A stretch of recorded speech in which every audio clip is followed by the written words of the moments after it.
双语音标领航，注音阅读启蒙，叶兴阳有声读物。Against Apion. 1. By Flavius Josephus. Translated by William Whiston. Book 1.1. I suppose that by my books of the antiquity of the Jews, most excellent Epaphroditus. 2. Have made it evident to those who peruse them, that our Jewish nation is of very great antiquity, and had a distinct subsistence of its own originally, as also I have therein declared how we came to inhabit this country wherein we now live. Those antiquities contain the history of 5,000 years, and are taken out of our sacred books, but are translated by me into the Greek tongue. However, since I observe a considerable number of people giving ear to the reproaches that are laid against us by those who bear ill will to us, and will not believe what I have written concerning the antiquity of our nation, while they take it for a plain sign that our nation is of a late date, because they are not so much as vouchsafed a bare mention by the most famous historiographers among the Grecians. I therefore have thought myself under an obligation to write somewhat briefly about these subjects, in order to convict those that reproach us of spite and voluntary falsehood, and to correct the ignorance of others, and withal to instruct all those who are desirous of knowing the truth of what great antiquity we really are. As for the witnesses whom I shall produce for the proof of what I say, they shall be such as are esteemed to be of the greatest reputation for truth, and the most skillful in the knowledge of all antiquity by the Greeks themselves. I will also show that those who have written so reproachfully and falsely about us are to be convicted by what they have written themselves to the contrary. I shall also endeavor to give an account of the reasons why it hath so happened that there have not been a great number of Greeks who have made mention of our nation in their histories. I will, however, bring those Grecians to light who have not omitted such our history, for the sake of those that either do not know them, or pretend not to know them already. Point 2. And now, in the first place, I cannot but greatly wonder at those men who suppose that we must attend to none but Grecians, when we are inquiring about the most ancient facts, and must inform ourselves of their truth from them only, while we must not believe ourselves nor other men, for I am convinced that the very reverse is the truth of the case. I mean this, if we will not be led by vain opinions, but will make inquiry after truth from facts themselves, for they will find that almost all which concerns the Greeks happened not long ago, nay, one may say, is of yesterday only. I speak of the building of their cities, the inventions of their arts, and the description of their laws. And as for their care about the writing down of their histories, it is very near the last thing they set about. However, they acknowledge themselves so far, that they were the Egyptians, the Chaldeans, and the Phoenicians, for I will not now reckon ourselves among them, that have preserved the memorials of the most ancient and most lasting traditions of mankind. For almost all these nations inhabit such countries as are least subject to destruction from the world about them, and these also have taken especial care to have nothing omitted of what was remarkably done among them, but their history was esteemed sacred, and put into public tables, as written by men of the greatest wisdom they had among them. But as for the place where the Grecians inhabit, 10,000 destructions have overtaken it, and blotted out the memory of former actions, so that they were ever beginning a new way of living, and supposed that every one of them was the origin of their new state. It was also late, and with difficulty, that they came to know the letters they now use. For those who would advance their use of these letters to the greatest antiquity pretend that they learned them from the Phoenicians and from Cadmus. Yet is nobody able to demonstrate that they have any writing preserved from that time, neither in their temples, nor in any other public monuments. This appears because the time when those lived who went to the Trojan War, so many years afterward, is in great doubt, and great inquiry is made whether the Greeks used their letters at that time, and the most prevailing opinion, and that nearest the truth, is that their present way of using those letters was unknown at that time. However, there is not any writing which the Greeks agree to he genuine among them ancienter than Homer's poems, who must plainly he confessed later than the siege of Troy. Nay, the report goes, that even he did not leave his poems in writing, but that their memory was preserved in songs, and they were put together afterward, and that this is the reason of such a number of variations as are found in them. 3. As for those who set themselves about writing their histories, I mean such as Cadmus of Miletus, and Achusillus of Argos, and any others that may be mentioned as succeeding Achusillus, they lived but a little while before the Persian expedition into Greece. But then for those that first introduced philosophy, and the consideration of things celestial and divine among them, such as Phersides the Syrian, and Pythagoras, and Thales, all with one consent agree, that they learned what they knew of the Egyptians and Chaldeans, and wrote but little. And these are the things which are supposed to be the oldest of all among the Greeks, and they have much ado to believe that the writings ascribed to those men are genuine. 3. How can it then be other than an absurd thing for the Greeks to be so proud, and to vaunt themselves to be the only people that are acquainted with antiquity, and that have delivered the true accounts of those early times after an accurate manner? Nay, who is there that cannot easily gather from the Greek writers themselves that they knew but little on any good foundation when they set to write, but rather wrote their histories from their own conjectures? Accordingly, they confute one another in their own books to purpose, and are not ashamed to give us the most contradictory accounts of the same things. And I should spend my time to little purpose if I should pretend to teach the Greeks that which they know better than I already. What a great disagreement there is between Hellanicus and Achusillus about their genealogies, in how many eases Achusillus corrects Hesiod, or after what manner Ephorus demonstrates Hellanicus to have told lies in the greatest part of his history, as does Timus in like manner as to Ephorus, and the succeeding writers due to Timus, and all the later writers due to Herodotus. 3. Nor could Timus agree with Antiochus and Philistus, or with Callias, about the Sicilian history, no more than do the several writers of the Atheid follow one another about the Athenian affairs, nor do the historians the like, that wrote the Argolics, about the affairs of the Argives. And now what need I say any more about particular cities and smaller places, while in the most approved writers of the expedition of the Persians, and of the actions which were therein performed, there are so great differences? Nay, Thucydides himself is accused of some as writing what is false, although he seems to have given us the exactest history of the affairs of his own time. 4. As for the occasions of so great disagreement of theirs, there may be assigned many that are very probable, if any have a mind to make an inquiry about them, but I ascribe these contradictions chiefly to 2 causes, which I will now mention, and still think what I shall mention in the first place to be the principal of all. For if we remember that in the beginning the Greeks had taken no care to have public records of their several transactions preserved, this must for certain have afforded those that would afterward write about those ancient transactions the opportunity of making mistakes, and the power of making lies also. For this original recording of such ancient transactions hath not only been neglected by the other states of Greece, but even among the Athenians themselves also, who pretend to be aborigines, and to have applied themselves to learning. There are no such records extant. Nay, they say themselves that the laws of Draco concerning murders, which are now extant in writing, are the most ancient of their public records, which Draco yet lived but a little before the tyrant Pisistratus. 5. For as to the Arcadians, who make such boasts of their antiquity, what need I speak of them in particular, since it was still later before they got their letters, and learned them, and that with difficulty also. 6. 5.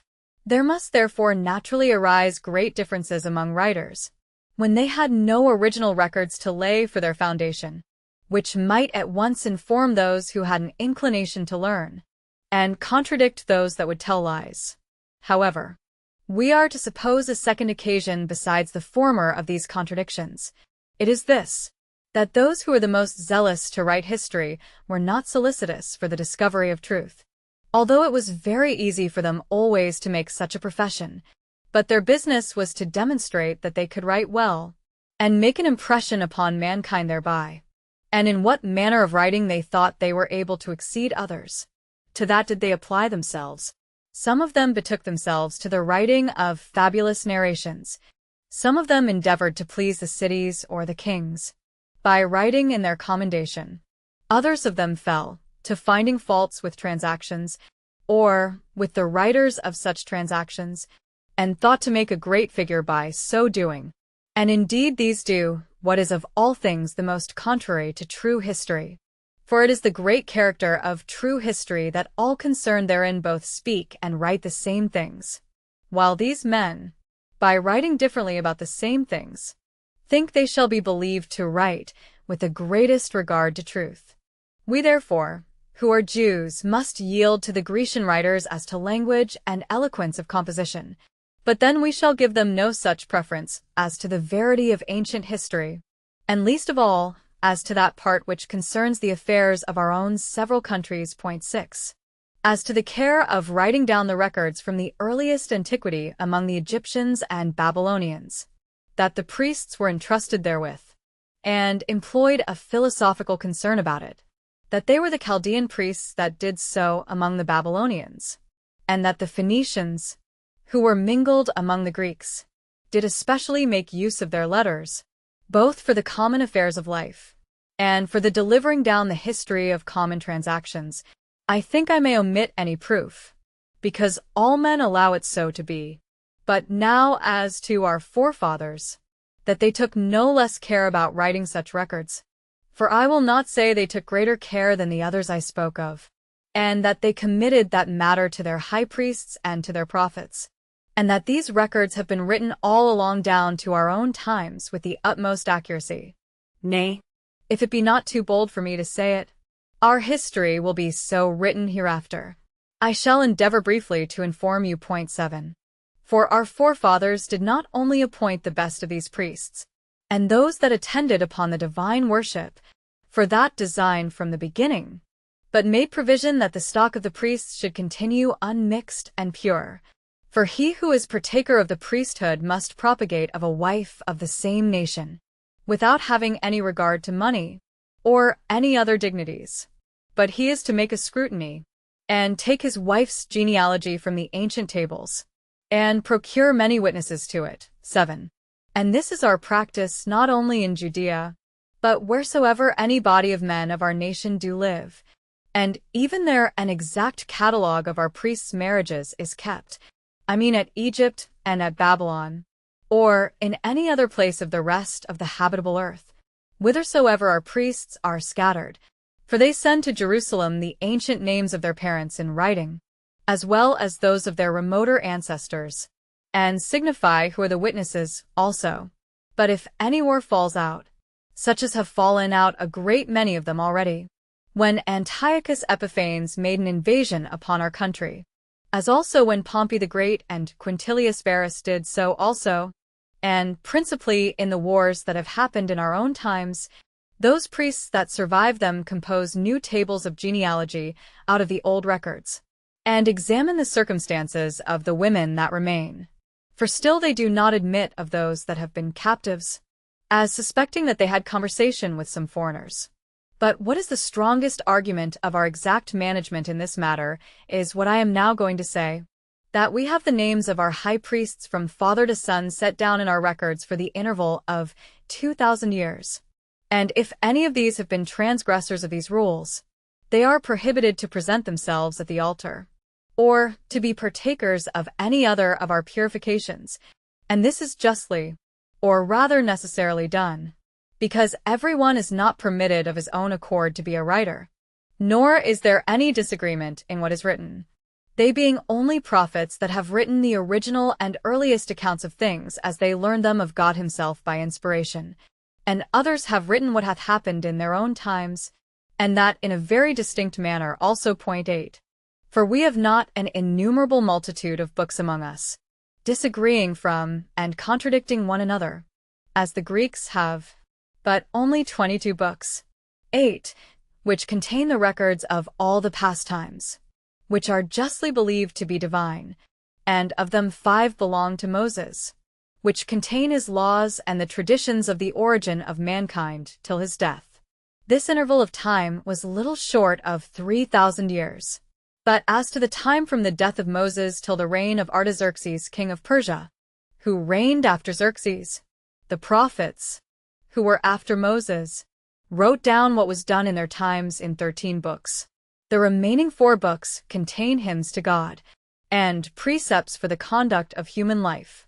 It is true, our history hath been written since Artaxerxes very particularly, but hath not been esteemed of the like authority with the former by our forefathers, because there hath not been an exact succession of prophets since that time, and how firmly we have given credit to these books of our own nation is evident by what we do. For during so many ages as have already passed, no one has been so bold as either to add anything to them, to take anything from them, or to make any change in them. But it has become natural to all Jews immediately, and from their very birth, to esteem these books to contain divine doctrines, and to persist in them, and, if occasion be, willingly to die for them. For it is no new thing for our captives, many of them in number, and frequently in time, to be seen to endure racks and deaths of all kinds upon the theatres, that they may not be obliged to say one word against our laws and the records that contain them, whereas there are none at all among the Greeks who would undergo the least harm on that account. No, nor in case all the writings that are among them were to be destroyed, for they take them to be such discourses as are framed agreeably to the inclinations of those that write them. And they have justly the same opinion of the ancient writers, since they see some of the present generation bold enough to write about such affairs, wherein they were not present, nor had concern enough to inform themselves about them from those that knew them, examples of which may be had in this late war of ours, where some persons have written histories, and published them, without having been in the places concerned, or having been near them when the actions were done. But these men put a few things together by hearsay, and insolently abuse the world, and call these writings by the name of histories. 9. As for myself, I have composed a true history of that whole war, and of all the particulars that occurred therein, as having been concerned in all its transactions. For I acted as general of those among us that are named Galileans, as long as it was possible for us to make any opposition. I was then seized on by the Romans, and became a captive. Vespasian also, and Titus had me kept under a guard, and forced me to attend them continually. At the first I was put into bonds, but was set at liberty afterward, and sent to accompany Titus when he came from Alexandria to the siege of Jerusalem, during which time there was nothing done which escaped my knowledge, for what happened in the Roman camp I saw, and wrote down carefully, and what informations the deserters brought out of the city. I was the only man that understood them. Afterward I got leisure at Rome, and when all my materials were prepared for that work, I made use of some persons to assist me in learning the Greek tongue, and by these means I composed the history of those transactions. And I was so well assured of the truth of what I related, that I first of all appealed to those that had the supreme command in that war, Vespasian and Titus, as witnesses for me, for to them I presented those books first of all, and after them to many of the Romans who had been in the war.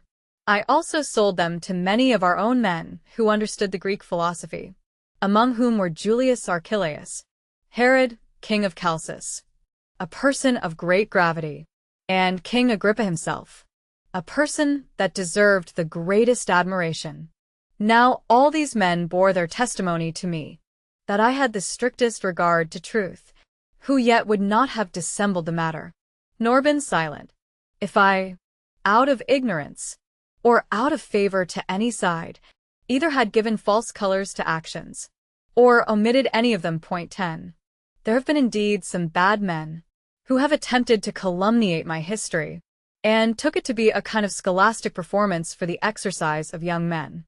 A strange sort of accusation and calumny this, since every one that undertakes to deliver the history of actions truly ought to know them accurately himself in the first place, as either having been concerned in them himself, or been informed of them by such as knew them. Now both these methods of knowledge I may very properly pretend to in the composition of both my works. For, as I said, I have translated the antiquities out of our sacred books, which I easily could do, since I was a priest by my birth, and have studied that philosophy which is contained in those writings. And for the history of the war, I wrote it as having been an actor myself in many of its transactions, an eyewitness in the greatest part of the rest, and was not unacquainted with anything whatsoever that was either said or done in it. How impudent, then, must those deserve to be esteemed that undertake to contradict me about the true state of those affairs, who, although they pretend to have made use of both the emperor's own memoirs, yet could not they he acquainted with our affairs who fought against them. Point 11. This digression I have been obliged to make out of necessity, as being desirous to expose the vanity of those that profess to write histories. And I suppose I have sufficiently declared that this custom of transmitting down the histories of ancient times hath been better preserved by those nations which are called barbarians, than by the Greeks themselves. I am now willing, in the next place, to say a few things to those that endeavor to prove that our constitution is but of late time, for this reason, as they pretend, that the Greek writers have said nothing about us. After which I shall produce testimonies for our antiquity out of the writings of foreigners. I shall also demonstrate that such as cast reproaches upon our nation do it very unjustly. Point 12.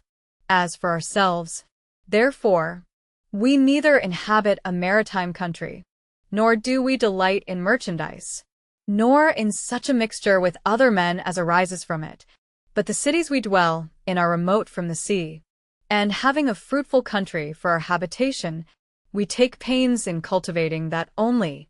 Our principal care of all is this, to educate our children well, and we think it to be the most necessary business of our whole life to observe the laws that have been given us, and to keep those rules of piety that have been delivered down to us. Since, therefore, besides what we have already taken notice of, we have had a peculiar way of living of our own, there was no occasion offered us in ancient ages for intermixing among the Greeks, as they had for mixing among the Egyptians, by their intercourse of exporting and importing their several goods, as they also mixed with the Phoenicians, who lived by the seaside, by means of their love of lucre in trade and merchandise. Nor did our forefathers betake themselves, as did some others, to robbery, nor did they, in order to gain more wealth, fall into foreign wars. Although our country contained many 10,000s of men of courage sufficient for that purpose. For this reason it was that the Phoenicians themselves came soon by trading and navigation to be known to the Grecians, and by their means the Egyptians became known to the Grecians also, as did all those people, whence the Phoenicians in long voyages over the seas carried wares to the Grecians. The Medes also and the Persians, when they were lords of Asia, became well known to them, and this was especially true of the Persians, who led their armies as far as the other continent, Europe. The Thracians were also known to them by the nearness of their countries, and the Scythians by the means of those that sailed to Pontus. For it was so in general that all maritime nations, and those that inhabited near the eastern or western seas, became most known to those that were desirous to be writers. But such as had their habitations further from the sea were for the most part unknown to them, which things appear to have happened as to Europe also, where the city of Rome, that hath this long time been possessed of so much power, and hath performed such great actions in war, is yet never mentioned by Herodotus, nor by Thucydides, nor by any one of their contemporaries, and it was very late, and with great difficulty, that the Romans became known to the Greeks. Nay, those that were reckoned the most exact historians, and Ephorus for one, were so very ignorant of the Gauls and the Spaniards, that he supposed the Spaniards, who inhabit so great a part of the western regions of the earth, to be no more than one city. Those historians also have ventured to describe such customs as were made use of by them, which they never had either done or said. And the reason why these writers did not know the truth of their affairs was this, that they had not any commerce together. But the reason why they wrote such falsities was this, that they had a mind to appear to know things which others had not known. How can it then be any wonder if our nation was no more known to many of the Greeks, nor had given them any occasion to mention them in their writings, while they were so remote from the sea, and had a conduct of life so peculiar to themselves? 13. Let us now put the case, therefore, that we made use of this argument concerning the Grecians, in order to prove that their nation was not ancient, because nothing is said of them in our records. Would not they laugh at us all, and probably give the same reasons for our silence that I have now alleged, and would produce their neighbor nations as witnesses to their own antiquity? Now the very same thing will I endeavor to do, for I will bring the Egyptians and the Phoenicians as my principal witnesses, because nobody can complain of their testimony as false, on account that they are known to have borne the greatest ill will towards us. I mean this as to the Egyptians in general, all of them, while of the Phoenicians it is known the Tyrians have been most of all in the same ill disposition towards us. Yet do I confess that I cannot say the same of the Chaldeans, since our first leaders and ancestors were derived from them, and they do make mention of us Jews in their records, on account of the kindred there is between us. Now, when I shall have made my assertions good, so far as concerns the others, I will demonstrate that some of the Greek writers have made mention of us Jews also, that those who envy us may not have even this pretense for contradicting what I have said about our nation. 14. I shall begin with the writings of the Egyptians, not indeed of those that have written in the Egyptian language, which it is impossible for me to do. But Manetho was a man who was by birth an Egyptian, yet had he made himself master of the Greek learning, as is very evident, for he wrote the history of his own country in the Greek tongue, by translating it, as he saith himself, out of their sacred records. He also finds great fault with Herodotus for his ignorance and false relations of Egyptian affairs. Now, this Manetho, in the second book of his Egyptian history, writes concerning us in the following manner. I will set down his very words, as if I were to bring the very man himself into a court for a witness. There was a king of ours whose name was Tammuz. Under him it came to pass, I know not how, that God was averse to us. And there came, after a surprising manner, men of ignoble birth out of the eastern parts, and had boldness enough to make an expedition into our country,